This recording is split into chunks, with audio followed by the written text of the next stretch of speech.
Tango info. Ya soli ke tango ekoki.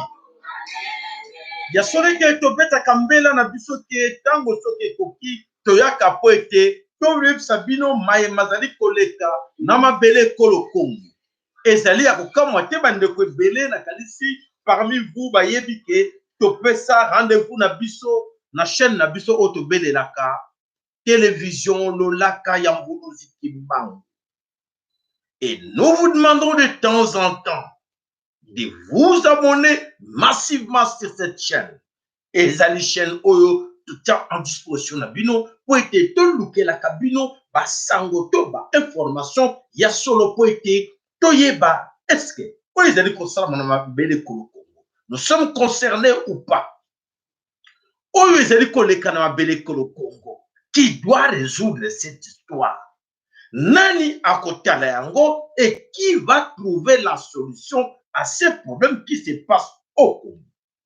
Tant de questions et de réponses et dans ma boko yanga. Donc chacun de nous doit réfléchir là-dessus pour ne pas le mettre hors. Mais tant qu'on ne peut pas musala pour être nous on fait ce qu'il faut faire, on est capable de faire. On le fait. Et yope papa maman, mais tout le monde de quoi tu es capable de faire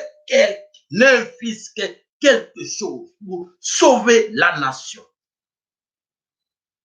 Tu peux aller, c'est le colam pepo eko mata. Undeki, ndeke ya mati, atamboli, à la fin des comptes, Lukazala, Oyo, Akende, Kovan. C'est comme nous. Même bas, avion, et mati, et altitude, à la fin des comptes, tu es soukana aéroport. Et alors, nous allons nous poser des questions aujourd'hui. Franchement, mes chers amis, toujours nous comme moi, taille à réflexion, que chacun de nous a un mécanisme pour raisonner. Ce qui se passe au Congo. C'est vrai. Dans mon ligne de Konabiso, Moussaba Martin Alobi, Ezali Mawampe, Mawamingi, chaque jour, Batueri na kati ya Congo. Ceux qui biso nous stobani kolela, oyaza kolela. Si nani a retrouvé solution. Oyaza ko se victimiser, nani a retrouvé solution. Ceux qui ont commis spectateur, ou n'a pas commis spectateur, toujours dans la musique, et toujours patient, mawa, batouti, pas boumi de sous-sous, pas ça qu'on bomme de sous-sous. L'air bazotti n'a pas image, chacun de nous est prêt à commenter, mawa, mais réaction exacte. Réaction na moko exacte. Tu le vis, tu dis que la monioso n'a pas beaucoup d'anzambe. Oui, tu dis que la monioso n'a pas beaucoup d'anzambe. Bah, tu as peu, vous voyez que tant que soldat américain, avant que les bitumba, bah, peut-être serment, il bosse la Bible. Tu pour te défendre États-Unis d'Amérique, ma belle na biso. Les bas qui n'avaient qu'au Luka Boma, n'a pas mboka misusu, bah, peut-être serment tu pour na honneur ya États-Unis. Et biso, nation oya biso, nga na yo. Tata, maman. Mokoroni moko na biso, conscience koye la ye, parce que là où nous sommes là, ce qui est conscience générale est yé. Et comme il y a un niveau ya motoni, ne fût-ce que 50%, ce qui est 50% des Congolais, bah, j'ai conscience de ce qui arrive, de ce qui se passe au Congo. Je pense qu'il y aura des solutions. Oui, il y aura des solutions. Mais tant que nos ennemis, non, ces gens-là sont ignorants. Ces gens-là, ces Congolais-là, ils sont dans l'ignorance totale. Laissez-les, ils sont dans l'ignorance. Et alors, comme la plupart de nous, basé sur l'ignorance, ils vont profiter d'en haut. Mais Bissopé, La cigale et la fourmi. Quand toza kobina toza koyemba mais bato yo ba fourmi baza ko sala toko sutuka to bane ko yemba to bane ko bina et on a perdu le temps et voilà mboka eke mboka ko kendete. C'est vrai que ce qui mboka il fallait que laisser kenda kala parce que il y a trop d'ignorants et en autre toza kolbake ya solo to bele laka ngulu zikimba to bele laka mama ki pa vita tobelelaka nzambe tata nzapa nzakomba mokolo Congo soki yete totala tobisebe tutotour na biso totala comportement na biso comportement na biso mentalité na biso nous sommes prêts à trahir, nous sommes tous prêts à trahir. Donc 95% des Congolais sont prêts à trahir. L'art nanga l'art ye mbongo ye kopte kop makambo ya mboka na yo yuzu mona ngo kop likambo ya mboka na yo mona ngo kop il faut tout donner les 5% oyo batikali oyo les combattants de Tour de France conscients de la situation baza ko bunda butu nous autres ngala ko beta peto na lobi na parmi les 5%. Parce que sur au fond de moi, je sais que conscience nanga moko et ça tranquille que non, j'ai fait mon travail pour défendre ma nation. Lobby n'a qu'à regretter, n'a qu'à regretter rien. Ngai, mes chers amis, je vous dis clairement, n'a qu'à regretter rien. Tout ce qui peut arriver, n'a qu'à te Congo, oui, je suis fier de moi. Parce qu'au fond de moi, j'étais honnête. Au fond de moi, j'étais honnête. De la Congo na honnêteté nyonso liboso nzambe na ngai mais total la mingi par exemple en tout cas ne vois accuser personne, je cite le nom des personnes mais conscience ya moko na moko ezonga oui beaucoup bazo kanisa ceux qui ont mbongo mingi ba corrompre ya mbongo akomi na mituka sur bandaku akomi na tout ce qu'il faut avoir dans la vie na ya kanisa gagner oko gagner te. Tant que ma belle wana ya Congo et peut interpeller yo un jour, ma belle wana ya Kimbango va interpeller yo, ah papa, tu as bien joué, tu as beaucoup gagné, tu as acheté des maisons, tu as acheté des villes partout, monde entier, tu as acheté, tu as mis beaucoup d'argent dans le paradis fiscal. Mais un jour wana, et peut interpeller yo, n'enge interpella Mobutu. N'enge interpella, bato mingi ya oyo ya pembe na Mobutu. Aujourd'hui, mingi, bazwaki ba milliard, ba profiter na ngomu, ba somba ba ndako, ba villa. Beaucoup parmi eux, ba zwami kila ba kotsa na se. Ah, ba comment kotel la musique, ba comment ko regretter. Mais j'étais là, il fallait na sala quelque chose. Trop tard, à salaté. Et voilà, punition na ye. Il va assumer cela. Vie na ye mobimba. Et ça va pas s'arrêter seulement à lui. Olanda. On a son belabino na préparé qui a monté. Mais vous avez le belabino. Et qu'aussi na yete. Et qu'aussi na bana ya bana na ye. Pour l'air bana. Oh mon père, oh mon papa était un ministre. Mon papa était proche de Mobutu. Oh Mobutu, oui, oui, à l'époque. Non, biso tout ça qui est. Biso. Et comme histoire, Adolf Fouta. Adolf Fouta va regret. Oh yo ba sala qui parce qu'à cette époque-là, na kale ba bongo sala ba bongo yebate. Adolf Fouta bana na ye oko mwana komi clochard oko mwana komi akomi ko lumba solo na metro oko mwana kuna bakoma ba locataire nzoko wana bazako futa masumu oyo basala parce que l'époque wana il fallait bango ba protéger mboka ba protéger ki mboka te bazaki na besoin mbongo et voilà ils payent et ils vont payer génération en génération. Mbongo c'est rien, ils ont instrument. L'argent que nous appelons là, ils ont comme papa en fond dans le baka, ils ont bien vu, ils ont un instrument qui sert à utiliser et à la fin des comptes, et ça ne va rien. Dignité à moutoutoud, le lot qui va monter à moutonner dans le baka, et ça y a mbongo et ça la personnalité au fond de toi, oui, on a ça vraiment l'objet bananga, vous en a fier. Ceux qui ont trahi, l'homme même yomoko yé au fond de toi, chez toi, toi-même, conscience, personnel, interpellé. Ah, ceux qui va yébi, ceux qui va ndeko va yébi. Nathan va ndeko yéba déjà, on est comme tout, ceux qui va yébi. Moko na bina pese consigne, Ceux qui vont dire ça, les Camerounais, ah, ceux qui battent, yebi. Et qu'on s'en a dit, tena kosa bango, papa yeba déjà que les Camerounais ont ça, banana yo, lobi bako yeba yango, ils ont la sonne na yo. Oyoki yango, oyoki. Les rosos ça, les Camerounais, concernant les Camerounais, ceux qui n'ont le bien, on a mis ça, battre, on s'en dit, na tango yo yebi que, ce que je suis en train de faire, ceux qui battent, va découvrir, et qu'on s'en dit. Mais tant que ce que tu vas découvrir, c'est une fierté pour moi. Oui, ce que tu vas découvrir, on sera très fier. Allez-y, continue. Bravo. Nous ne sommes pas d'accord, allez-y. Mais ceux qui ont confiance, ont conscience, pose-toi des questions là où tu es sous couverture, yomoko. Moi, si na ote mobile, na ote yomoko, là, bien. Loba, ceux qui ont des camots dans une situation, va bien. Ah, par contre, on la fière, fais-les. Ceux qu'on a vu que, ah, ce que tu vas bien, ah, n'a pas ça dégueulé, n'a pas ça, n'a pas trouvé argument pour se défendre. Quoi ça le souhaiter? Oui, kinga, mato, na te na ngai bino, ngana ya kaka kuteya. Na lobby, vérité, na pesa bino actualité du jour, mais di boso ezande na conscience mateya. Oye ko vali sa yo ko pesa ki bo moto, valeur ya ki bo moto. Oyeba, osanani outu wapi, ozokine wapi. Tous ces biens matériels, oto yaka na mokito kutaka nango, eza nango rien. Ekoleka. Moto moko akendaka na mbongo na cimetière te, mais moto nde akendaka na valeur. Ya oyo asalaki na kati na mokili. Oyo bakolobaki, oh, c'est matériel. Ah, les païens baba mindele bakoloba oui, ah, c'est De Gaulle.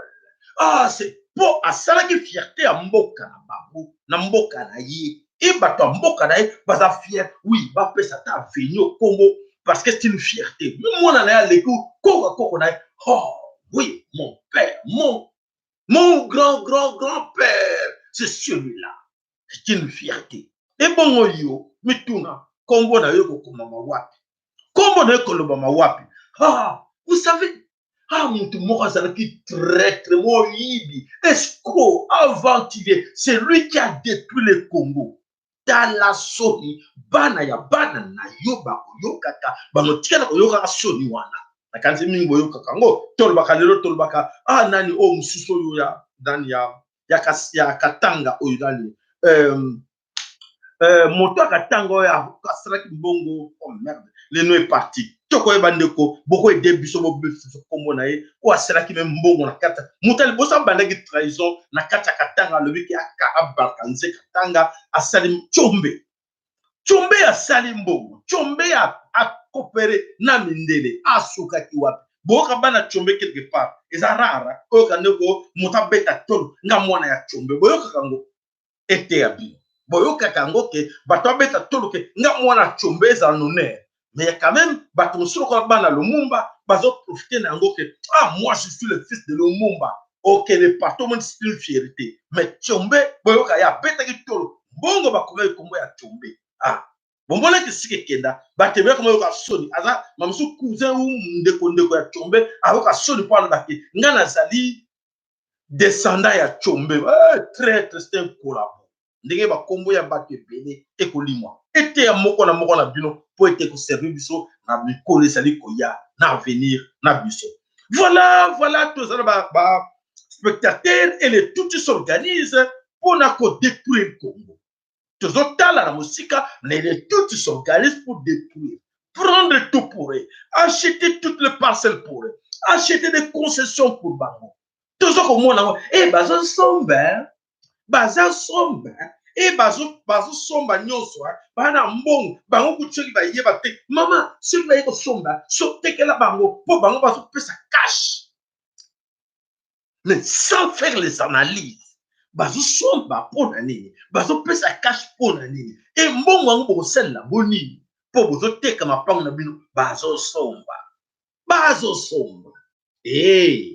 tolobi yango plusieurs émissions bandeko bokeba boteka mapango te baza koyoka oh maloba na biso ekenda ngo na mai tozoseme na désert tamie bato bakolela mpe kaka na kati mokili awa mingi bakolela ekosila te mbongo wana okomona yango eza malédiction mpona ntango yoyokaki au salaire ya moté mbongo za la malédiction ko mone ke na mo peuple pourquoi to teka dit to teka to zwaki $600,000 to teka to zwaki bo mbongo za obe olukana nana chaki mbongo ngo nana mbongo za wapi okozwa ngo te malédiction voilà tozali koloba bande ko bazo ko biso te to côté na kata mozino na kata actualité na biso 10 jours voilà les Kabylie babandi ko sala recherche déjà depuis la fois passée to lebela ki binongo bazo luka continent ba okende bazo luka ba okende mingi na bango basi babimisi bana na bango na basi na bango bazo kosa ba ke vacances ba yebi o za koya mes chers amis fimbo ya kekele ya kimbangu eko pardonner te bo bazo kanisa ka ba beta ba shita sima le zo beta shita sima olo ko na kata libu pa kingo bukaliyo. Là je vous assure toza abo pesa nga raison donc to senga ki bino temps ya repentance to senga bino temps que moko na kata bino conscience na yezonga mais pour nanti ngote bozo ka ngote vous connaissez toujours au nuire nation na bino moko ya bino nation les asucha bino te ba bisingana no bela bino ke nation wana ezeli susu ya bino te to tangi comme moto te très non soyez bike aza traître, mets-toi dans ta tête que nation wana ezali susu ya yote.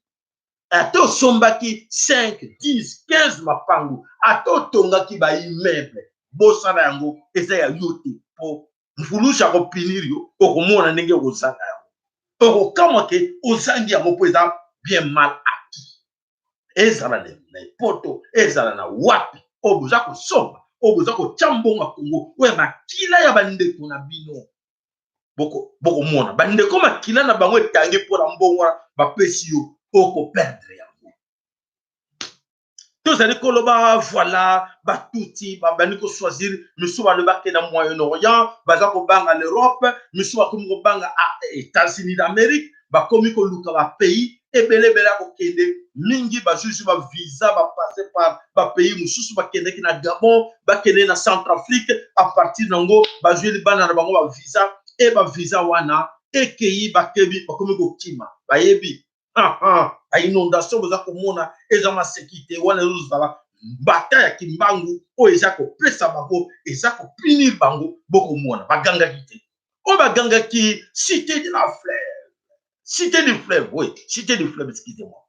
Cité du fleuve, nous sommes bien, nous avons des villas, on s'éloigne de Tikibino Kuna, Bisso Tostali à Bisso, cité à Bisso Yakitoko. Et Bake Wapi, Bandoko, Talindenge Bazakulela, Njele Zate, Mboka Kotina Maye, Tolobaki Di, Tolobaki Kaka Awa, Bonoko Libak, Bomisi Bandeko Nabino Pona Mbongo, Bomunya Munante. Et ne pensez pas que tout ce mis dans le paradis fiscal, vous allez récupérer ça. Bon, monde, il y a il y a beaucoup de bande qu'on a bien. Vous allez perdre tout. Voilà, bande côté, vous allez côté, parce que vous allez côté. Tout côté, na katamo jino d'actualité, na biso, MONUSCO doit quitter le Congo. Oui, MONUSCO à la recherche de qui? MONUSCO a son partenaire fiable. De vrais partenaires, oyo ba collabo, oyo ba traître. MONUSCO, réunion Salamaki, na katimini, na katiani, na lobby. Non, c'est quoi faire comme tout de suite à Valia Kozwa. Encore un an de plus. Alors, qu'est-ce qu'il faut faire? Il faut maintenant, mokona bino, à côté la moussala. Ba yokani bango, nyoso na katia oni. Ba lobby, oui, to responsabiliser, ba to mesana ko travailler na bango bien avant. Les partenaires. Qui sont ces partenaires? Oyo bango ba poni ba partenaire ango bazali wapi bazali na la société civile ba tolu so beteka tolo nous de la société civile maintenant ba choisir bango ba ko bango en action pour na ba légitimer que MONUSCO présence à MONUSCO est utile pour na bango. La société civile oyo bango nyonso baza réunir na kati boyoka bango bakobimaka nous de la société civile nous voulons la présence de la MONUSCO pour sécuriser nos gens pour na MONUSCO est utile et ça na kati ya mboka. 2 le traître politicien on va mettre na travailler na bango moko na bango akobana ko multiplier musala ba pesa ki mozito abandi ko loba abandi ko ganga bango nyuso Jean-Pierre Bemba ba Moïse Katumbi yaza biso tembe azana kati ya lamuka ba pesi bango responsabilité ba fayulu moko na moko azo jouer rôle na ye po ete MONUSCO atikala na mabele kolo Congo toloba à l'époque 3C voilà base bazo kobani ko se constituer batiza la groupe bloc moko me moto na mutu azo kende asara musarane me patron aza moko mutu azo orienter bango en distance. Et les églises, ils sont dans l'église en commençant par Ambongo, le numéro 1.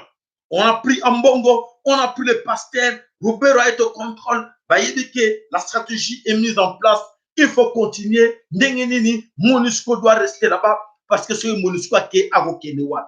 Agokena ba combat chômeur, ba combat pauvre, il faut tout tingama tout prix. Et voilà, ba métier ba stratégie pour bazo mona bazo tester parce que un ba tchaki ils attestent savoir voir comment les Congolais vont réagir par rapport à ça. Et bazo tana bazo observer et dans l'entretemps ngene bidon ba poni ba partenaire ya solo oyo ba très collabo oyo bazo utiliser boyo ka bango mikoleza ya ba bani ko métier ba stratégie. Marche. Oui, marche à soutien, marche à soutien, marche à soutien. Bokoyo Kango, Mikolo Ekoya, Ekozala, Ebele na Kinshasa, et na Bakonyo sa Congo, Bakobango Sani, soit soutien à MONUSCO, soutien à FARDC, soutien dans la paix. Tout wana Bakono Senga Poete, Bolaksa, Balaksa, oui, nous sommes présents, Tolini Nabituma Kamobulute, MONUSCO, Efatikalawa. Donc MONUSCO a multiplié, il a mis beaucoup d'argent dans cette histoire. Il a corrompu beaucoup de gens. Beaucoup moins bango, Bevek, Pasteur, Banani, Mateya, ils ont changé. Nicolo, Ezali Koyabo, Bossel Bango, Sabino, Ona le Belakabino, Eza, Ndenge, Eko Salama Poete, Ezali Passi, Yakomona, Makamunyoso, Eza Koleka, Namabele Kolo Congo, Bisomoko, Tozali Wapi, Tozali Ba. Spectateur, toza kotalela ngona musika, toza kotalela toza lukasiko nani akoya na solution ya makamo biso to komona na mabele ko Congo, moto akoya na solution nenge jusqu'à présent tozo kanzake. Oui. L'ONU, la France, la Belgique, les Anglais, les Américains, bateau ba na solution la plupart entre biso tozo proposer bateau wana bakoya na solution to kate bateau wana ndebe nemi oye kolo Congo oye baza na kati ya complot oye bazo travailler ke batika kaka occupation na mabele kolo Congo occupation ko bimate po ete baza na besoin ba continuer na mboka bazoba boza ko mona ndenge ba africain belé ba comprendre biso ba biki no ceux qui tozo continuer totalement là-bas Congo les portes espoir na bango ezaki mingi na Afrique mingi sur le Congo que Congo gâchette dans le Congo mais ba africain belé conscience et bango non to lukate to marcher avec les Congolais parce que ceux to le bito zo ba Congolais ba ya na biso les to benda bango ba na biso to ko mona président na bango ya buri président na bango ya idiot président na bango ya zoba akoya les akoya ako préférer ko pesa biso idée que non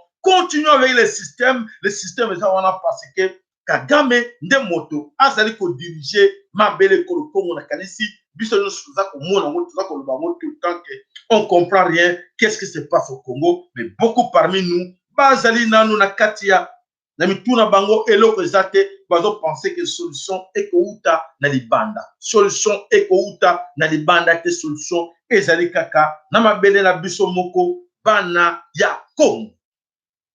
Voilà bandeko les tuti batuti bazali koboma na kati ya Équateur. Bandeko ebele bayebi te ke en ce moment batuti baza koboma na kati Équateur. Information ezali ya boa. Donc c'est à dire que batuti boyoka tiango bazo boma na kati Équateur. Qui est à la tête de cette histoire? Le commandant Hippo. Le commandant Hippo qui est à la tête de cette histoire. Oyo commandant Hippo oyo aboma na tingi tingi. Boyebi yango makambo leka na kati Équateur na kati Timiting. Cette fois-ci, commandant Hippo alobi tozonga na stratégie to que de bomba po to moni ke ba bosani Équateur. Aboma plus de 3000 pour votre rappel. Plus de 3000 têtes bakufa na kati Tingi. Bande ko na biso ya kati Équateur bayebi yango. Mais en ce moment je vous dis baza na kati Sénat. Ba mokolo wa mpo banani tout, Baindundu, Babetaka Tolo, nous sommes de l'Équateur. Bazawana, et dans l'Équateur, Nakacha, Mbandaka, Batouti va accélérer pour se dire la bango. Et alors, qu'est-ce qui se passe? Batouti va le ba. Bande qu'on a vu sur bana Équateur, Yuma, Balobi, Torozonga Simate, Ban Équateur, va pesi, ultimatum, na gouvernement. Si le gouvernement ne réagit pas dans le temps, et alors nous allons passer par la guerre civile. Ouh, Bande Kobatombo, Balobi, ce qui gouvernement à Congo et réagir, n'attente, va passer la guerre civile. Et alors, on se pose la question, tous dans la honnête, tous dans la claire, on va poser la question à nos amis qui attendent parce qu'il va lancer ultimatum na bango que au moment opportun, ceux qui va intervenir le plus tôt, bango va passer la guerre civile. Bana boyoma, bana mbandaka, ande konanga bana mbandaka. Est-ce que vous savez ce qui se passe partout dans le coin Moussoussou? Mais c'est quel gouvernement que vous attendez? Quel gouvernement que vous attendez et réagir? Le gouvernement de Touti, oyo bazo bombino ba Touti, oyo commandant Yipo, oyo Zwaki, Ayaki na tingi, aboma plus de 3000, Yewana, Azawana, il est là, na bateau à commandement, celui qui commande tout. Et bozo zela, n'a pas réagir pour la Bible. N'a pas sauver Bible. Bande konanga i, ban Équateur, Mambenga, et si Kabozali na 4 d'Équateur, n'attendez pas. N'attendez pas, vous allez perdre beaucoup de hommes. Vous allez perdre beaucoup de vos amis. Vous attendez, et ces gens-là, oh, tout ils s'en foutent. Ils s'en foutent de vos ultimatums. Ils s'en foutent na onyo soboza ko loba pona bango, baza ko mona. Oui, bango il faut baya, ba bomba bino po ete, ba récupérer mboka na bino. Voilà, silence ba gardaki, ba bandi en ce moment ko attaquer la carte Équateur.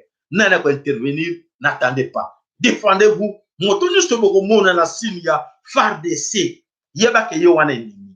Oh nyo soboko mona MONUSCO ye wana ennemi. Ne cherchez pas, n'attendez pas que un ennemi akoya na maseke na nini ndenge bino bozo kansake. Ennemi akoya na maseke. Ennemi akoya na maseke ti. Ennemi azana bino wana. Donc c'est-à-dire que c'est à vous de chasser l'ennemi qui est là avec vous. Voilà, tozobeta mbela nango bande ke bele bazo kansake. Ennemi akoya na modèle mususu pour ya sauver bango. Voilà, bana mbandaka et le comment que vous changez ce que vous avez là que le gouvernement le temps que vous avez le gouvernement donc déjà 10 va reculer. Après demain 20 va reculer. Voilà, on vous vivre à gauche à droite, vous kansake zo salama que banani bazo bon ba kaka bateau le bazar pas na bino, bango bazo bomana na ouest ya Congo na ba point à Congo na nord na sud ya Congo. Donc c'est à dire que décidons bisomoko. Bisomoko totele matolo bake. Oui, on a compris, il faut se mettre debout pour être to bengana banguna oyo nyonso bazali na mabele koloko. Bon, bande ko tika peto papa mafolo na mama Congo na kanti boza ba sixième sous boko no ba en attendant to l'exebino comme ça toujours ba sixième sous d'actualité. Et toza ko sela bino bo benga. Donc bandeko na tango toza ko bede la butu na moyi eza ko senga secours ya moto nyonso na conscience na ye ayeba nini akosala. Voilà bandeko totiana no en attendant tozela papa maforo dans l'autre numéro totiela bino image boyeba qui est le vrai président du Congo. Les gens se posent des questions. Président Congo ezala kanani? Ezala Kabila? Ezala Chilombo? Le vrai président du Congo, c'est celui qui engage, celui qui révoque. C'est celui-là qui est le vrai président du Congo. Oyo engagaka, oyo a révocaka. Ye wanande azali le vrai président du Congo. Bolanda, oyo totie la bino comme image et là par là, vous allez comprendre qui est ce vrai président du Congo. Voilà, bandeko, Bolanda, oyo totie la bino namukonane. Sorry bandeko tokende nango na molai poete moko na biso ayoka ezali ka moi extrême ke ya vidéo mais ezo senga ke moko na biso azala attentif poete ayoka nini ezali koleka na ondi o elekaki na oni et bolanda ngo attentivement.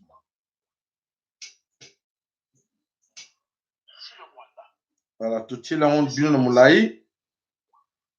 Ainsi que les experts disent qu'ils s'adressent aux experts, commis par vous, avec le Rwanda y compris. Parce que c'est votre instance qui les a mandatés. Mais il ne peut pas s'adresser à la République démocratique du Congo lui demandant de se taire, de ne plus jamais venir ici pour soumettre ses problèmes. Nous sommes un pays souverain. Il doit pouvoir nous respecter. Et il doit cesser avec cette arrogance-là. Voilà, bandeko, na kanisi toko zonga na bino ngone bandeli boyoka. Si le Rwanda veut s'opposer à ce que les experts disent, qu'ils s'adressent aux experts, commis par vous, avec le Rwanda y compris. Parce que c'est votre instance qui les a mandatés. Mais il ne peut pas s'adresser à la République démocratique du Congo lui demandant de se taire, de ne plus jamais venir ici pour soumettre ses problèmes. Nous sommes un pays souverain. Il doit pouvoir nous respecter. Et il doit cesser avec cette arrogance-là. Voilà, na kanisi bolandi yango wana ezalaki message ya ambassadeur oyo azali na kati ya ONI alansaki na ba tribune ya Nations Unies. Et voilà, c'est suite ya ba message wana oyo alansaki ndeko lobi ezali ya kalawi. Tolobeli bino pona koyebisa bino ke kanda ya Paul Kagame oyo a révoqué ambassadeur, a révoqué bateau nyonso parce que na kati ya Nations Unies, voilà, l'ambassadeur ya Congo a s'adressé vis-à-vis l'ambassadeur ya Rwanda. Et voilà, les têtes tombent. Qui nani azokwesa ba mitu ya bato wana nyonso, c'est Paul Kagame. C'est lui qui décide. Et voilà, yango tinto sabino ke ezali Paul Kagame qui est le vrai président du Congo. C'est Paul Kagame qui décide de révoquer oyo ya konomé ba président, oyo ya konomé ba ambassadeur, yene mutazo pesa mitindo na mabele ko Congo. Voilà bandeko pona sabino eza so. Ezali soni ya komona mokili mobimbe za komona ezo capter que non c'est le Rwanda, c'est Paul Kagame qui dirige le Congo. Et alors nakanisi moko na kati na biso akoki ko comprendre que oyo ezali ko lekana mabele ko Congo ezali eloko biso moko bana some ko Congo tozali komona yango tozali ko observer yango même moko na biso azali ko lobate voilà Kinshasa moto no sali ko banga baza ko banga nani Paul Kagame. Ce que touché na Paul Kagame, lobby Moussa Lesidi. Ah, basi kokamba.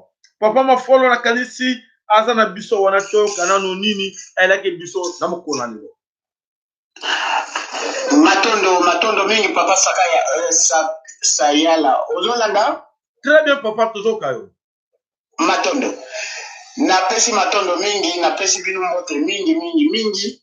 Na zongisi d'abord tembo na nzambi mpungu na ye moko nzambe na biso na pesi matondo na mvulusi kimbango mama kimpa vita na bakoko nyonso bazolanda biso lokola tokoti sikoyo na ndenge lolenge bango balingilaki tolanda principe na caractère ya code kimbango ya bokoko na biso tozongila bakoko na biso tozongila bobo biso yango wana nde baza kosepela tozokende nango po oyo nyonso tozwaka eza ya bapaya mpona yango napesi bango matondo mingi nazongisi nkembo na nzambe mpongo na bino nyonso bandeko bozokolanda mama Kongo napesi yo mbote mingi bamama nyonso lokola bozolanda ya solo papa Sahela makambo oyo ezokotourne toujours na nyonso ezokende na kote kaka ya bitumbo tozokende nango tosilana na bapaya nyonso baokipa nyonso a partir ya petitesse soki ya MONUSCO soki ya nini na kobanda d'abord na intérieur motif ya rappel ya baambassadeur ya certains ambassadeurs bafaire rappeler sans motif selo bango baambassadeur mibale permanent bazalaka moko azalaka na New York bango mibale bazo représenter organisation ba nazi wana ba bien ONU moko azaka na New York moko azaka na Genève. Alors conflit ezali conflit des intérêts politiques qui serait à la base entre la femme ministre Tumba Nzeza et le secrétaire général aux affaires étrangères Eleka Atoki. Alors, il faut tenir que Tumba Nzeza, la femme ministre, Azali nommée. Elle peut aussi être révoquée à tout moment. Par contre, ce qui totali ma position à Bangomi Balé, yé ministre et secrétaire général, le secrétaire général, c'est Allô, Papa Mafolo. Voilà, bandeko, yasolo, bandeko, on ne s'autolobaka, mais toujours comme on a bandeko belé, bazako landangote. Bazako landangote, bazo mona kia. Oui, Papa Mafolo. Oui, toujours Papa Mafolo. Oui, oui. Le secrétaire général aux affaires étrangères, Azali administratif. Donc, il connaît bien la maison qu'une certaine nommée ministre, nommé les lots, mais le secrétaire général connaît la maison et connaît comment ça fonctionne. Conflit, pourquoi? Conflit, il s'agit, il y a ces deux représentants. Motif Ezali, cause Ezali. Cause Ezali, le dernier, celui de New York, avait donné des raisons ayant amené la République à soutenir, la RDC à soutenir la Chine, car la Chine a non seulement milité pour l'entrée de la RDC au Conseil de droit de l'homme, il y a Union à Bango, mais la Chine a aussi surtout soutenu la Ligue de défense des intérêts de la RDC qui a fait savoir le secrétaire général aux affaires étrangères d'un ministre. Alors, conflit au Kotaponani, en perspective, il y a le soubassement, il y a Chilombo, on va changer alternance pacifique entre Chilombo na Kanambe Kabarabe. C'est-à-dire américain, nous sommes les américains de Batouazo Sala. Chilombo, il faut annuler ou à faire revoir contrat ou code minier pour les Américains. Bango bazwa monopole. Donc Bitumba Ezali au haut niveau entre les Américains, l'Occident et la Chine. Alors, qu'est-ce qu'il y a là? L'ambassadeur Wana, pourquoi il a voté pour la Chine? Alors que ceux qui Zalaka, les États-Unis qui auraient amené une motion comme ça, Balinga qui va entraîner Baton va voter Bango. Alors, ça ne peut pas marcher comme ça quand même. Bon, voilà motif Balongoli Bango. Maintenant, Balongoli Bango pour que Karenane Chiloma Banakosala ménage à Fongolanzela, Américain Bazonga, Bangana Chinois. Mais ils ne vont pas les chasser comme ça. Ce sont les deux géants qui vont se battre sur le sol congolais. Mais Chilombo, nous sommes victimes, Yamabele Abisumoko, c'est-à-dire les jaloux, les haineux, Bango Bazo Salabitumba, pour Namabele Nabiso. Donc, pour Nayango, il faut bien que Kunana se Chilombo, na ba multinational bango nde bazosala pour que biloko wana nyonso je ne sais pas par quelle magie ba chinois bakobima et par quel miracle les américains vont chasser toutes ces autres puissances là-bas.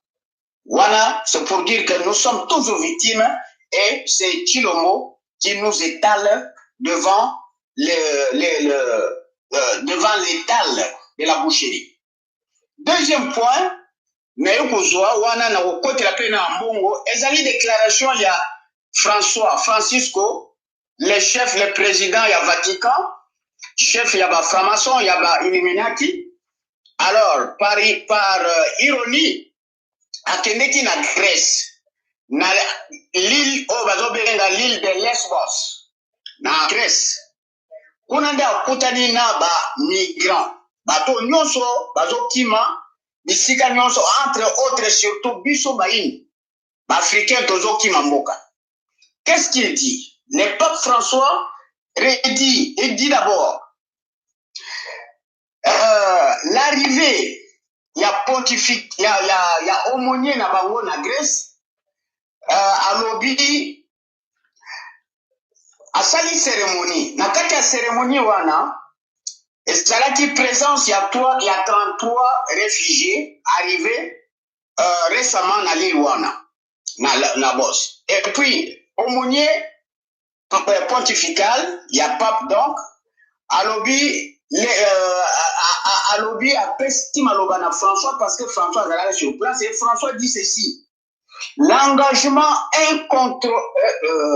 incontournable, s'il vous plaît, de l'Église catholique romaine à sauver les vies des migrants. Le pape continue à dénoncer. Il dénonce quoi? Il dénonce la mort causée par injustice. Alors, il y a qui cause l'injustice. La mort causée par l'injustice, cette injustice oblige tous ces migrants à traverser le désert et à subir des abus et des tortures dans des camps de détention. Pourquoi ces gens fuient et on les détient? On ne comprend pas.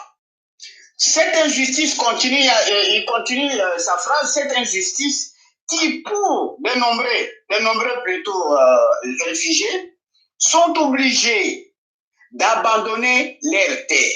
Alors, voilà, Yé François, parce que Kazan a représentant naye, la plupart au lieu à l'Obakeba congolais, bazo kiba, po bituma wana bazo lubela mote, nazo lubela ambongo sikoyo. Yo fidole ambongo. Soki o commettre bêtise moko. Soko o commettre bêtise moko. Ya kuluka osangana kuluka kusala makambo yo lubaka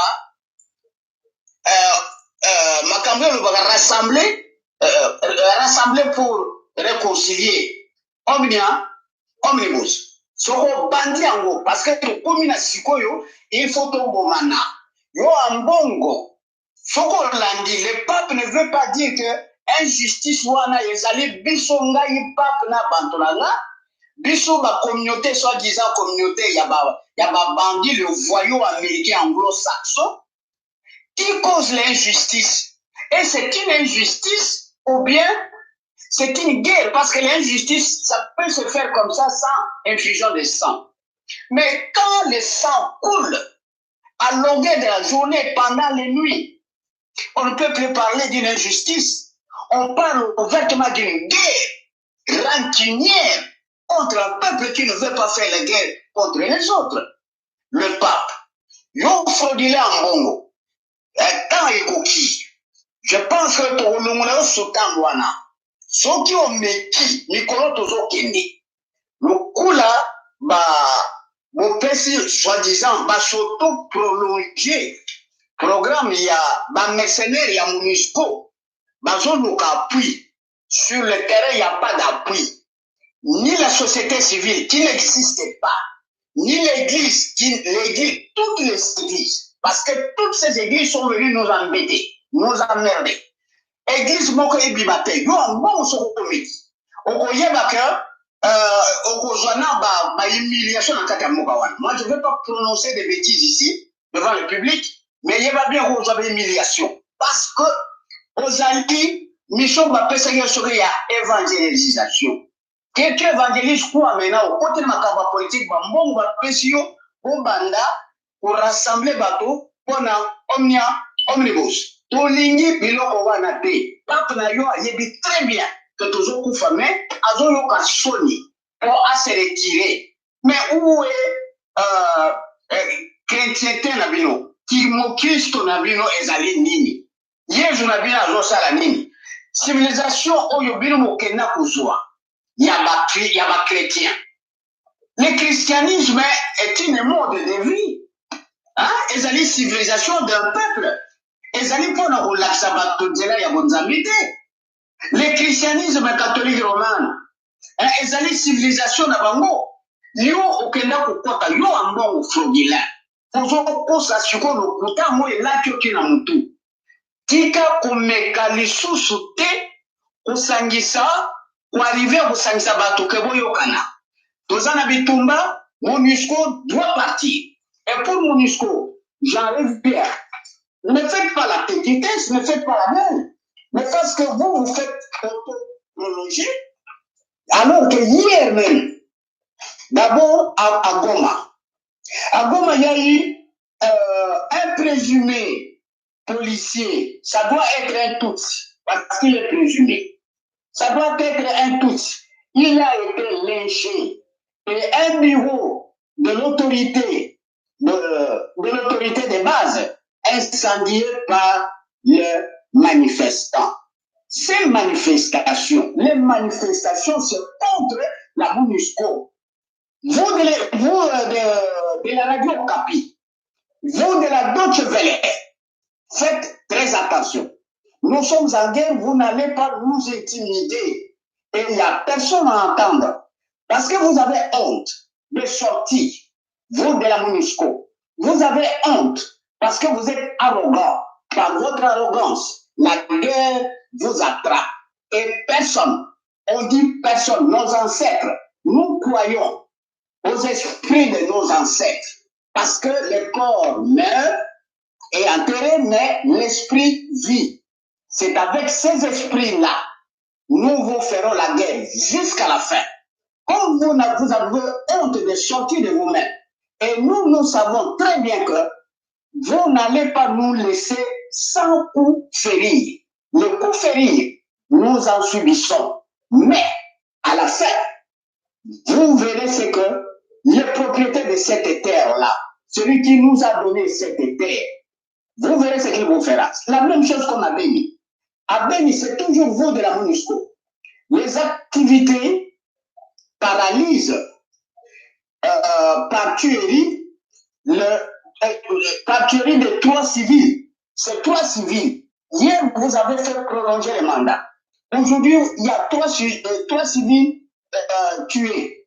Quelle est votre mission? Qu'est-ce que vous voulez de ce pays? Qu'est-ce que vous voulez de ce genre, de ce peuple? Vous de la MONUSCO. Vous de la MONUSCO, qu'est-ce que vous voulez? Mais c'est quoi là? Quel genre? C'est vrai, vous n'êtes pas des humains parce que vous êtes des cochons. Vous n'êtes pas des humains parce qu'un humain peut quand même avoir honte. Mais un cochon n'a jamais honte. Vous vous couchez avec des chiens, avec des cochons, c'est ici que vous êtes comme ça, vous de la MONUSCO. Vous êtes venus nous faire la guerre et maintenant nous sommes ressaisis que cette guerre, parce que vous voulez nous l'imposer et nous acceptons. Vous ne verrez aucun répondant qui viendra pour dire que non, il y a eu un temps. Dans la guerre d'intérêt. Vous avez intérêt dans le domaine tel que les Américains disent que le climat des affaires, c'est ça qui vous intéresse. Mais nous, ce qui nous intéresse, nos terres, les esprits de nos ancêtres, le tombeau, tous les tombeaux de tous ceux qui sont partis et tout l'espace, c'est que Dieu nous a donné. Nous allons vous faire la guerre, la MONUSCO. En gros, ce qu'on dit qu'il y a une tentative de rencontre, on y a omnibus. En gros, au Fingama, et là, je m'excuse, hein, excusez-moi. En gros, au Fingama, et puis, Tokobanda Otumabino vivant. C'était l'avant-dernier sujet. Sujet à ce papa, ça a été les hommes à affaires foncières. Affaires foncières, Bamapango, partout, et surtout Mingi, Gombe, Ngayema, Mongafola, Limete, Kasavubu, Bambumbu, Njili Matete, et puis Bandal. Motala Ndengeni ne bat tous, c'est-à-dire quadriller presque le centre-ville, Bakangi. Alors, tozwa ba précaution bandeko. Ba o bazalaki na posa koteka ba mapango teka te. Parce que ba opesa mo finalement lokene ofutira wapi. Ba opesa mo finalement osana ngo nini. Donc non mamo eza nango bazo tourner sur place wana. Eza na valeur te. Donc pour kanga motema to bunda, ba tutsi ba ils ne vont pas nous échapper. Les tutsi sont dans le filet et ils ne vont pas s'en sortir. La MONUSCO doit savoir qu'ils sont des ingrats, ce sont des sorciers, ce sont des assassins, ce sont des criminels, ce n'est pas des gens avec lesquels on doit vivre. La MONUSCO doit savoir que vous êtes des cochons. Dites à vos présidents, qu'il soit Emmanuel Macron, qu'il soit celui de l'Amérique, et la bordelle femme là qui a fait le pic à l'Allemagne de l'Est aujourd'hui et qui dirige ce pays-là, dites à tous ces gens que nous vous faisons la guerre jusqu'à la fin pour que les Congo puissent se revêtir d'un souffle nouveau pour pouvoir récupérer ce qu'il a perdu. Papa ça est là. Na Joshua Maloba. Na kombe ya Mono Sekimbabu. Ya Mama Kimpavita Engeta. Matondo Papa Mafolo, c'est vrai. C'est vrai. Au sens que, même dans vos commentaires, toujours au Congo, partout, vraiment 95% des Congolais, Bazako Koloba, MONUSCO dégage. Motomoka défendre MONUSCO, te met toujours à te. Mutuma kasi oyo ezali ko uta na katia batia oni po ete ba obligé ba congolais ke batikala na mabeli na bango ya Congo par la force. Et je pense que mes chers amis, en titre de rappel, je vous dis une chose. Vérifiez. Vérifiez, vous avez des amis partout. N'a pas payé belé na Anti, na Somalie. N'a pas payé belé, vous avez des amis. Allez vérifier. Est-ce que ces gens-là sont partis parce que non. Ils sont partis. Ces gens-là sont chassés par la force. Ils étaient chassés par la force. Mes chers amis, par tous ces papiers-là que vous écrivez là, personne ne sortira. Na ba papier tout ça ko komawa na ono to sale na bango rappel to kome na bango to pesa bango ultimatum et loko mokote. Vraiment na ko souhaiter na ko pesa bravo à nos chers amis oyo bazana katina engunda oyo baza conscient dans la situation ba le dit que papa bino bono bakaka seko azoko yoka sinote boko mona ne ba ko tima mbango. Bravo, bravo à vous. Nous vous félicitons parce que pays et s'ingrater battre à niveau moko. C'est vrai que c'est totalement bien que la plupart des batuna biso mingi tout le temps, ce sont des très collabos. Bazo trahir ma belle école au Congo sans le savoir que bazo trahir mboka na bango lobby bako regretter oyo nyonso ekoye la bango parce que pour le moment ba yebi que baza ba gagnant parce que bazo zwa mbongo oya makila mbongo mabe ya makila bande kuna bango eza passe mingi. Voilà mes chers amis, Zelato Lukana toza mama Congo pe la kalisi azali na biso lelo na kati ya plateau toyo kaye alingi oyo ba nouvelle oyo mama Congo bombeleki biso toza mama Congo comme ça to fongola ligne na biso na moto nyonso. Mama Congo lo sako epai na yo. Lo sako papa na biso Jaco. Lo sako papa na biso Mafolo. Lo sako na bandeko nyonso oyo babelemi kolanda biso na poko ya lelo. Po na poko ya lelo toza penza na basango mingi te, mais sango na biso vraiment oyo toyoki oyo bandeko na biso ya partir ya Kinshasa bapesi biso. Biso nyonso naza sûr tomonaki na ba réseaux sociaux ba photo oyo na ba nouvelle oyo etambolaki mpo na manifestation oyo bazolinga kosala pour la fêter première année na bango ya passation pacifique. Alors tout le monde a qui biso nyonso ezalaki ndenge balobaki ke balingaki basala yango le 24 janvier 2020 et tomoni lisusu lelo na ntongo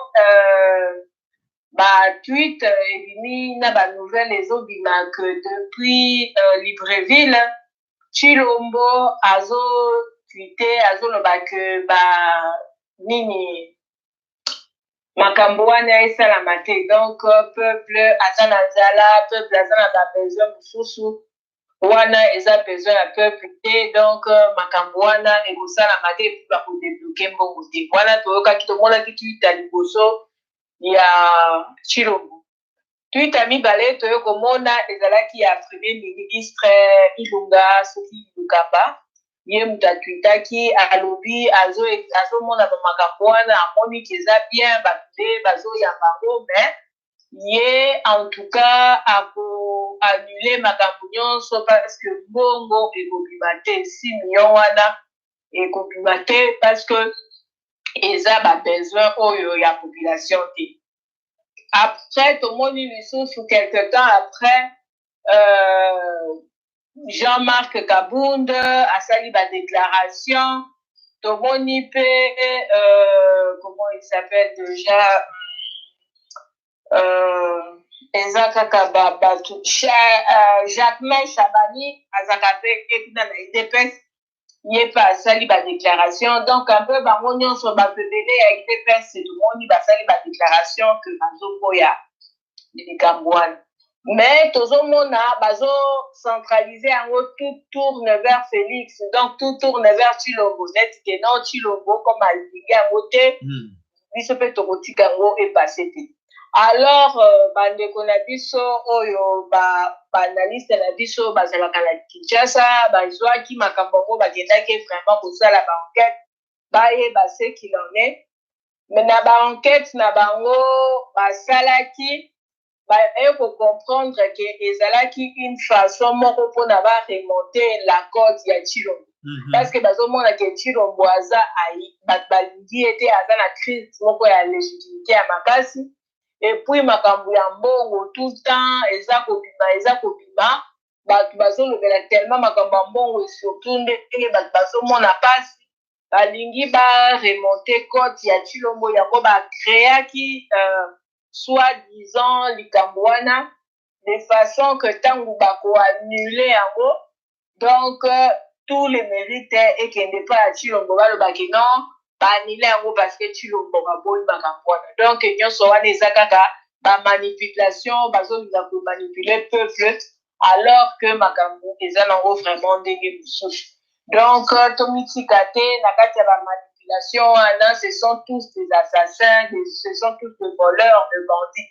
Donc tomitika te to se laisser faire te na bamanipulation wana, eza nango bamanipulation eza lokuta. Il n'y a rien dans tout ça. Eza kaka bayebi penza ke bato baza vraiment na colère moko ya makasi bato balinga ata koyoka kombo ya Kanambe te. Et puis babi yango kopesa bato bisika bokotia bokoentrepose babi yango boza sûr ke bana kini bakotumba yango te. Donc c'est ça un peu. Eza nango kaka bamanigance wana ezalaki nouvelle ya liboso. Ya mibale kaka bandeko na biso oyo bazalaka kuna na Kinshasa bapesi biso banouvelle que bakabili mingi bazotinda bana basi na bango na bana na bavacances. Mais ezali bavacances vraiment proprement dit te, mais ezali bavacances moko aller simple parce que bazocraindre makambo ezoleka na mikolo oyo na kati, donc ezobangisa bango makambo bazomona vraiment na ndenge ezoyela na ndenge ya malamu te. Alors bazotinda basi na bango na bana na bango na mikili ya poto. Bon bazotinda bango mingi vers bamboka kote ya Orient, donc bazotinda bango esusu na Occident te, ezokende mingi na kote ya Orient. Et puis bamisusu mingi bazokende na kuna na Océanie kuna na Sydney, donc koto kuna ya Sydney. Donc bakaboli mingi bazokende kote ya Asie kuna na ba Chine. Bon ba oyo bazolinga Chine te mpona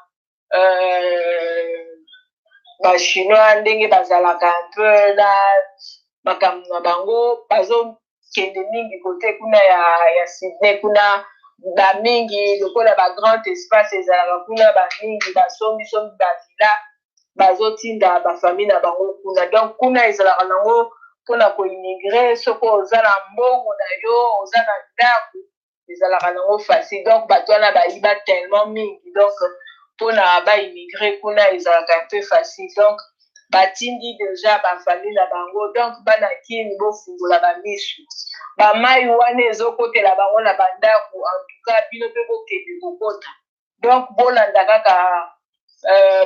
kaka mouvement ya mai ntango mai ezokota parce que tour oyo biso nyonso tokindi ya muta bakisa moninga te yo kuna na quartier du fleuve yo odindi nga mpe kuna na masina donc kuna mpe na lemba mpe nga mpe nakindaki donc biso nyonso tokindi muta bakisa moninga te alors bolanda kaka mouvement ya mai bandako oyo ekendaki oyo ya matete ekendaki congé kuna na Kinshasa boza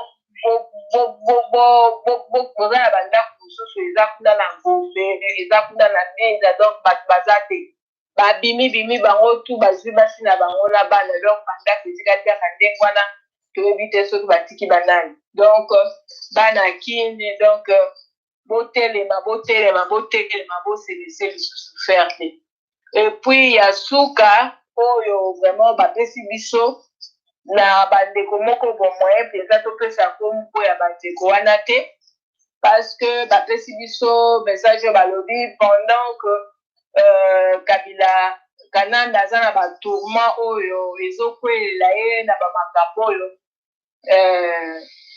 nani Kagame azosepela Kagame azopuse kutu vraiment ke makambo esilana donc makambo wana banquete wana esila vraiment bakangaka nande de façon que ye atikala kokota parce que aza na beni wiwi na ye au nom de Chilombo donc aye amanipulaka ye apesaka ye baordre donc comme aza beni wiwi na ye donc ye azosepela ke baélimine Kanambe azala lisusu wana te comme ça ye azala le seul maître na kati ya mboka na biso alors bandeko na biso donc eza kaka likambo oyo tozoloba mikolo nyonso bavoi na biso ezokoloba toza kogangaka mikolo nyonso bana kini bozwa destin na bino enfin bana kini botika kolala pongi tala bazosomba bamapango bazokanga bino bazobotola bino déjà centre ville basur na mikolo ekoya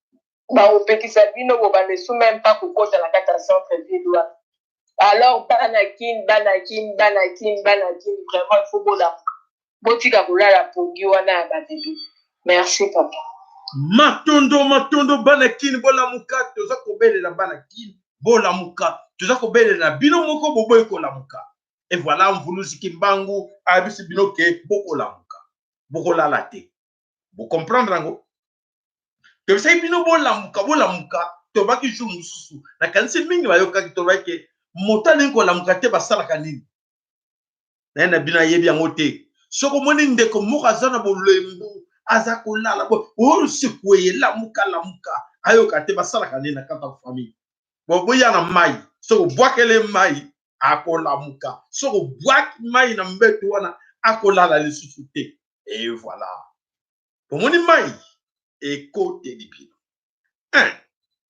bato baza kosomba mapango le tuti Jeannette nem tu soki komona ozo Jeannette noka pasi na benga Jeannette Kabila Jeannette soki nani Jeannette vous avez acheté toutes les parcelles les concessions et voilà vos parcelles sont inondées vous comprenez cela vous avez compris vos parcelles seront inondées et nous allons voir soit vous allez essayer de mettre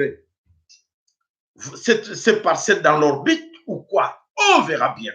Voilà, bandeko bana sobe ko Congo. To sopeli, vuluzi mbangu mama ki ba vita sopeli ba kinwa mai. Allez, bon amuka. Boki ngai. Et voilà comme on dit toujours la famille d'abord. Ba to ba kin ba slogan. Les biso. Et to bani ko mona ba t-shirt et bani ko bima la famille présidentielle de mama Congo to ba kilobi. Ah, la famille d'abord. Donc, c'est-à-dire, priorité, famille, tu pour toucher bangoté. Partout, comme intouchable. Dans notre monate. Dans notre monate, tu vas conduire les gars au Congo. Tu sais, au monate que, comme que, laissez passer famille présidentielle. Bon, mon ango, bon, sangai, et si ka bon, mon ango, bongo, tokosala tokoyeba bino. Et alors cette histoire oyo ndenge mama Congo alobi, c'est vrai. 6 millions pour d'abord organiser festivité, il y a date anniversaire, il y a passation du pouvoir pacifique. Et c'est là qui monte pour na ke ba mona que population Félix Tshilombo azana souci ya population. Mais souci ya population, oya kene ko tala na mbanza ngungu basuka wapi. Oya kene ko promettre na soki monga fula basuka wapi. Voilà. Nani Tshilombo? Est-ce que orezona kana sama kono to orezona kana mutu? Tshilombo nzambe. Au moins tu sabino que les Français parlaient to lingala parlaient au toza kolobo eza matière te faut na matière na mutu po yo loba po yeba nini naza koloba pete lobi ekanga yote. Voilà. Tshilombo a vu question pour ye moko ba loko to azo sala azo yeba te parce qu'il est mal entouré. Il est mal entouré. Président faut en avoir connaissance. Et le président et son premier ministre faut en avoir connaissance. Il y a matière, il y a culture générale, comme on dit. Ce qu'on a la culture générale, c'est en tout et ça passe. Bon, mon est commis. Bon, mon est si commis parce que le président wana le baga beta ke mutu kaka a mutu mudene na matamaska alobi ye président du Congo nzokate azana eloko moko.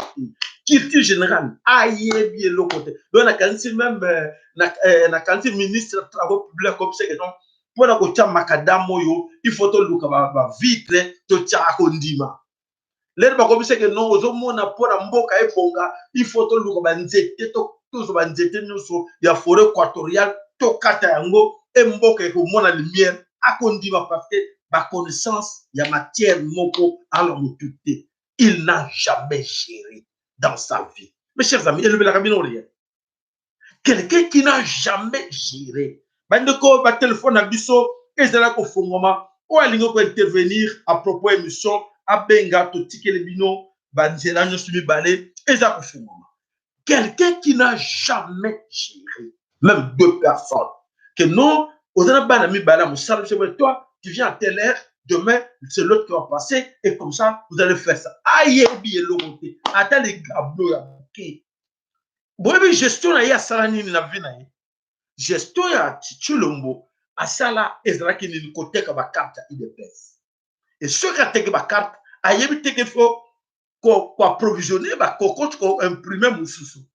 Donc oye bazo ba secrétaire mususu ba sala ya zo récupérer azo teka direction café, direction Mambo, direction Chimpoko, direction Komela Kolia. Et voilà. Moussala Moussoussou Tshilombo asala livraison. Et c'était difficile, je vous assure. Je connais bien. Il y a des amis qui sont même avec lui dans Kinshasa là. Vous avez un chef naïe. Mais Tshilombo na livraison, il a eu des sérieux problèmes. Des sérieux problèmes de gestion. Même à Yébake, non, on a tourné, il faut livrer secteur boy, avenue boy, compagnie boy, société boy, établissement boy. Mes chers amis, on a c'est du sérieux. Demandez n'importe qui, monsieur Bakobanga, mais c'est du sérieux. Il n'arrivait pas à livrer tous ses colis. Ah, banako kokate. Chaque jour, bakole banako zone. Chaque jour. Parce que la nuit, il est la kachamambo, azako mela, ba whisky, et ton se mutu jack dans a comme vous souvez dans le bilamba. Et na tongo, il faut des breaks qui ne peut être à la présence que des problèmes. Scroquerie, mafia, détournement, bachek, wanape, côté bachek américain ou salamou malam. Parce que ça qui n'a puya, Sami Badi Bangana, Denise. Wana côté ko yiba, asala ki mo parce que na mo tourner bana bo mwana a kola na yango. Wana nde ayiba ki malamu. Ko yiba peut-être non, bo sala de touche à chèque, bo côté la banque, bo détourner et voilà bazo réussir na yango. Celle babou sala o Félix a réussi ça na vie na ka détournement. Ya ba bien ya na banque ya ba. Ouvre ba chèque là. Oh ya sala. Voilà bandeko eza passé. Voilà là où nous sommes arrivés. Oh ba beta ki tolobi tourne na biso. Voilà, tourne na bino ngobo moni et là pour sali poto na tourne na bino. Qu'est-ce que nous allons vous dire demain?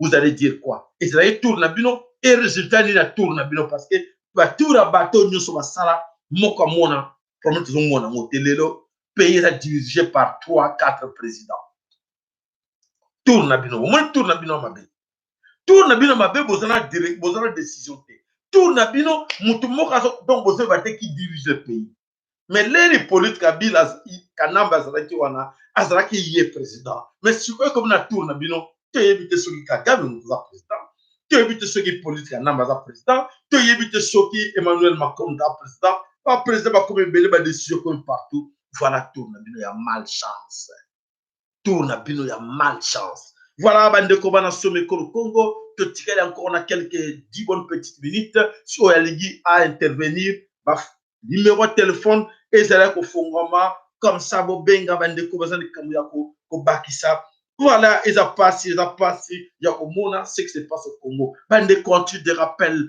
avant to kita muke pote to suksara na tanda bande wa benga to mituna to zongela to mituna moko na biso papa lupango ngo ya nani mabele ngo ya nani nation yango ya nani ya yote papa si ya yote si ya yo et ya yo yango ozo sala nini pona yango pona nation yango soki eza ya yo comment sera tout un décider place na yo voilà bakitu comme s'organiser bakomi ko s'organiser bakaboli ba parti bakomi na bawapi bakomi na bakomi ko loba oh non to sala marche pacifique to sala marche boy nzoka te batuti bino mo bakolo Congo silence radio mawa alors papa le sako epai na yo toleka donc le sako papa Sayala tokopesa matondo pekembo na tata nzambe ya Kongo tolendo na kombo ya mfumu Mvuluzi papa Kimbangu mama Kipa Vita na bakoko na biso.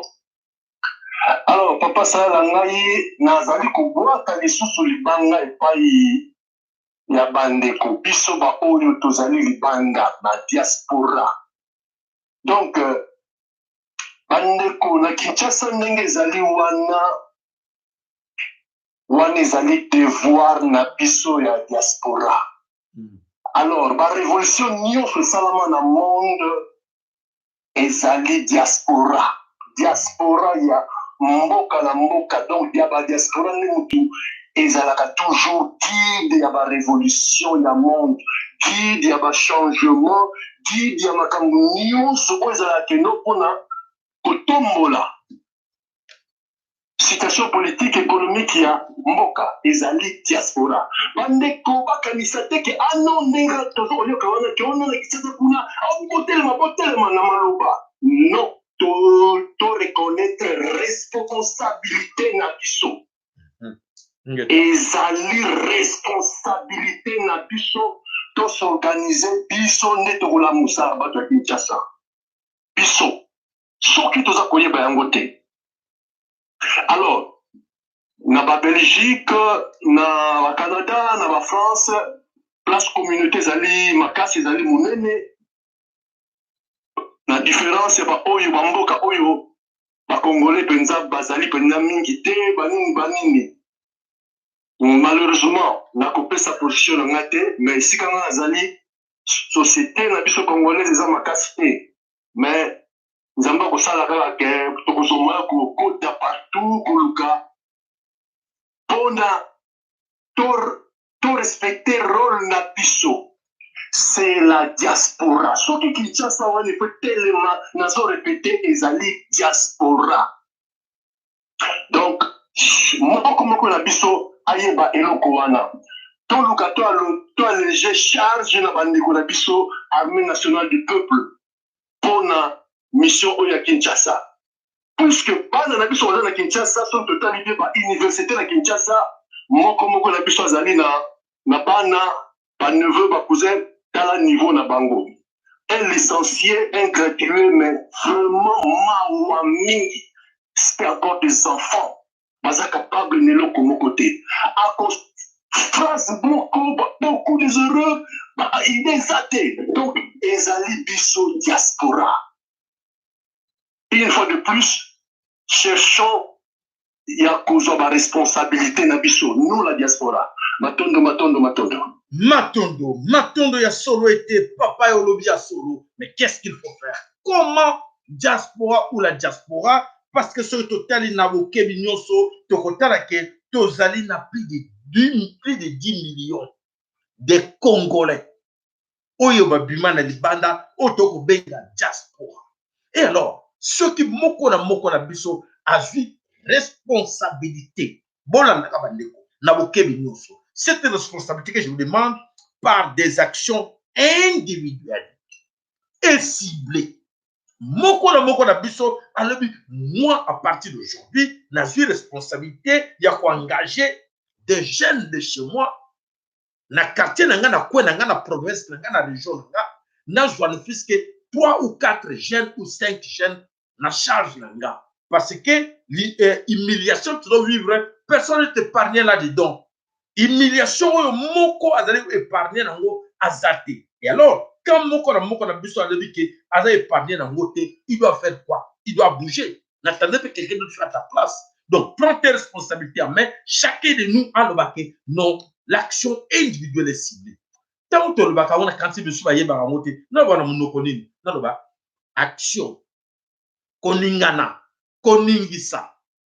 Ya moto na moto aloba action koningisa ye moko ngai na ningina ningisa.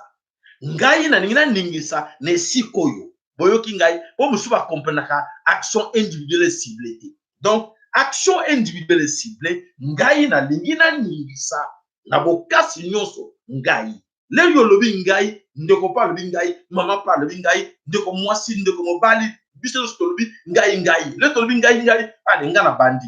Ya bandi ngana kwena ngana bandi ndeko so oyo kuna na kingabwa oyo kuna na bandal oyo kuna na kiseso oyo kuna na matadi oyo kuna na kikwiti oyo kuna na mbandaka. C'est ce qu'on appelle des actions individuelles parce que tobima bana bilaka toze bela libanda tobima pa mate papa lobi aso ke moto ko sauver Congo ezali ngai na yo mengana yo il faut ko yeba pe ndenge no sauver la mo. Donc ce que je responsabilité lobi. Oui, moi j'ai compris, ngana comprendre sikoyo ndenge nini na ko sala action wana ngai koloba teke te papa sayara to sala te loba yo zo sala action individuelle ciblée yo moko téléphone na yo oyo koyo uta ezala rekile wapi soit responsabilité wana benga 10-15 personnes Lucas solution yo Lucas solution lelo na tout ndeko pa luka soso lelo na butu et lobi loba ke papa ngana zo tinda na yo ya ngai 50 po ba ko ninga na batro ya linga mingi mbo ngana zo tinda po conscience na bango te ngana zo tinda na yo ya ngai 50 ngana zo tinda ko ya ngai 20 ngana zo tinda ya ngai 200 300 tindela bango na ngina yoka ngana ngina yoka po na ko yoka ke quartier wana tindela ngai image o bino boko sala comme si action individuelle ciblée lero ko yoka ndeko wana sali ndeko musupa boyoka kuna oyebi no muta sala kamote motra moto aningisa na ndenge wana alors pop lo sako pa na yo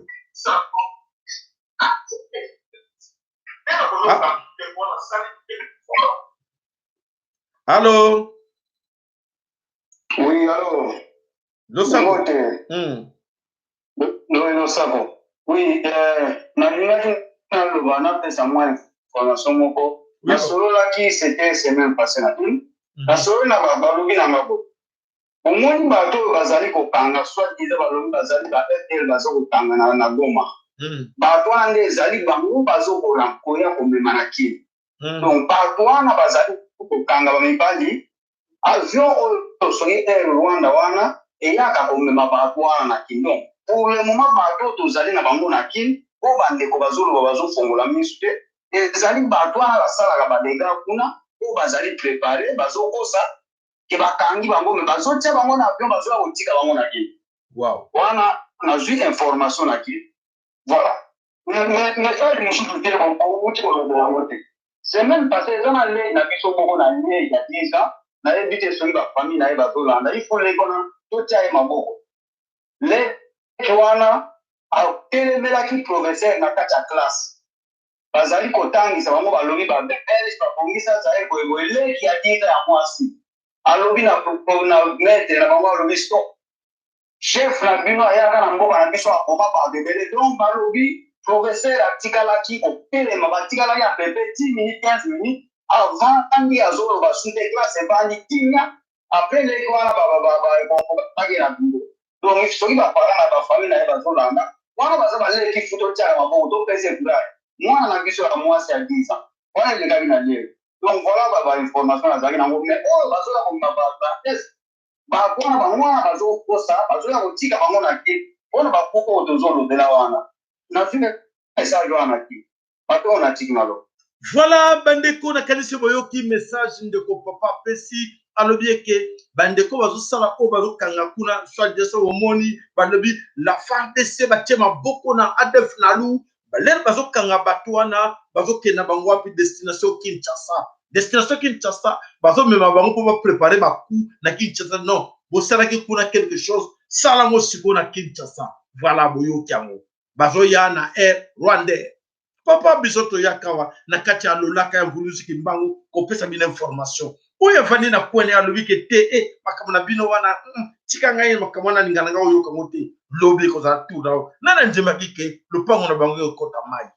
Nana njema kike lelo Kinshasa ko za le inonde omoni ba malédiction malchance au moins tu as une image lobi ya bato ko ba mitu esala ka biete le ko ba jekoko abino kabola mbongo na ba enveloppe bato mai tondeli bango to répéter encore bandeko ba comprendre abno kabla bango mbongo ba enveloppe et si ba nsomela biloko exacte moyen ba kita exacte mais yemo na conscience que non il fallait qu'on soit batwana ko regrouper bango ko sauver bango na ba vie ayebi na yango te pour nini matière na motuwa exacte na mutu eloko exacte baninka wela ba poste ministériel baninka wela na base na ba député mais côté organisationnel zéro ba yebi na bango te on te sait bango lobby na kanisi musuba ko lota mais oui hein il fallait mais oui mais comment payer zanga bato ba réfléchir ça payer mo bimba tala ba député tala ba ministre mbongo ezangi oyo tino ba lobi que non te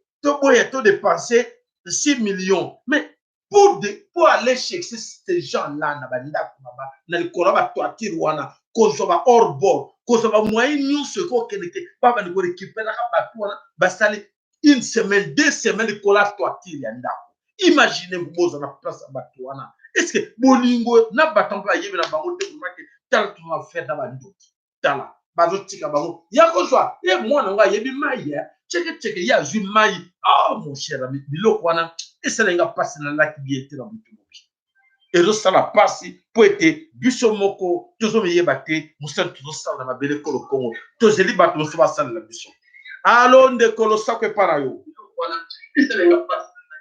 losako epa na yo papa losako papa sala losako mato malama losako ndenge na pesa information oyo na landi yango mpe kaka na réseaux sociaux Patrick Tibangu Tibangu azali résistant ye mpe azwi information nango apesi interpellé Justine Kasavubu comme eza nini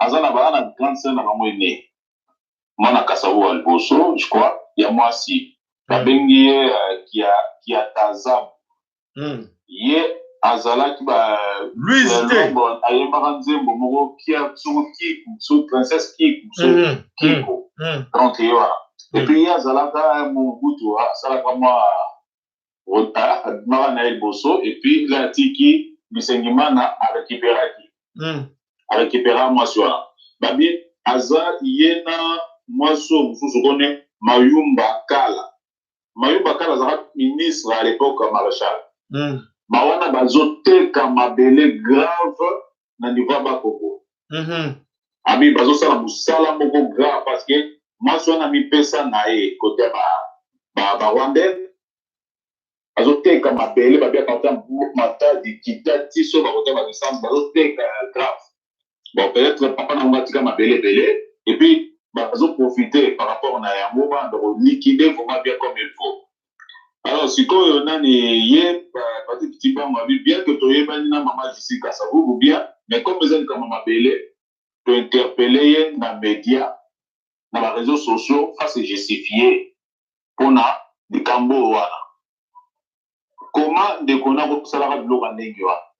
Il faut l'eau, n'habite ce gars l'eau parce que Bamotou Mazali n'a pas il y a même moule quoi. Donc voilà. Et puis, Yami Balé Zali Nini. église eza na Butembo je crois kuna na est baalerte bato comme quoi place oyo lokwa nord Kivu bazo kosisa bato kote kuna alors bapopulation mosusu ezokota ezosinstalle na bakote wana mosusu donc alerte mwa bato basali mwa texte mo ezali ya molai donc voilà elo nango bango na papa sala na tikiki maloba matondo papa na information ya solo ke soki tolobi o balobaka bato mosusu bakoka kointervenir ke bakoloba nini te bandeko botika bakambo wana eza vie privé ya bato bolobaka yango te ya solo eza pasi ya kotala ke biso moko toyebi te tozobota bana toza na bana tozo bavenir ya bana te tozo koyeba te kodistingue cette histoire ezosala ezoconcerner nation nakoloba ke quand l'homme public, quelqu'un où il azali homme public, et azali ko détruire nation na ye, ezali sur le kambo ya privété. Tango moto a comme homme public, azali wana na niveau ya société, ce que azali mabe, il faut qu'on dénonce ye. Ko luka ba fay ko luka ndenge nini ko yeba mabe na ye za wapi ko bimisa mo polele. Me bato mosusu okomona papa tika makambo wana koloba yango te wana ezali makambo ya vie privé na bango koloba yango te wana koloba yango te tala lokola likambo ya Jésus Kasa toloba te po boloba to kompa toloba Jésus Kasa na ndeko na ye bamusu koloba te wana likambo etali vie privé na bango eza famille ya bato kokota te ete ya biso moko na biso miyeso papa Maxfolo lo sako pa na yo lisusu. Le sac papa Sayala, na juste à une minute parce que na qui ndeko na biso alobi bakombo ya basi kuna. Ngai na kurelever point moko boye kaka point fo basi wana. À part Kasavubu, Rose, oyo babengi Mayu Makala. Babengi lisusu, oyo babengi Mufankol, nani Lukiana. Basi wana bazalaka avant Kabila azwa mwasi na ye wana bazalaka basi ya Kabila. Donc c'est pour cette raison là que bakangama na côté ya Batuti. Donc basi wana nyonso batambola na Kabila Kanambe. Voilà comment relever na lianki na sala yango wana Mufankolo Marie Ange Lukiana Yeo wana balobi Mayuma Kala et puis na Rose wana. Voilà ce que je voulais dire. Matondo papa Sayala. Voilà matondo binobolo bakase papa Sayala lobi misu balobi te koloba te papa po ete za bientôt comme toucher ma vie privée ya batu mais ça passe vie privée à moto zarakate pour votre renseignement ce qui monta comme homme public. Ce qui monta comme homme public a sur la vie privée parce que azo touché intérêt ya batu nyonso ya nation mobimba yende azali soka azoko boma avenir ya bana na bino avenir ya nation mobimba ye azo mona ngote e bino bolobi kete eza privé na etondo bangote mais ya so sala mabe lero sala mabe azo détruire ba vie privée ya batu parce que bana belé bazo éducation na bango ebeba parce que ye aza corrompu apesi me pese pa batuti le bazo sala ezo boma lobi na lobi botikel ba mingamba na kata poto pote mingi na kati na biso o baza koyeba te eza baza ko détruire alo kansa za gagnant parce que akei lero anayeba ni na mutu tel songolo moto wana akwedenga akwedewo na ni akode pa pesio 2000 5000 10000 20000 abalo konde ko pesa yo yango salaire na yo to komona mbonga malchance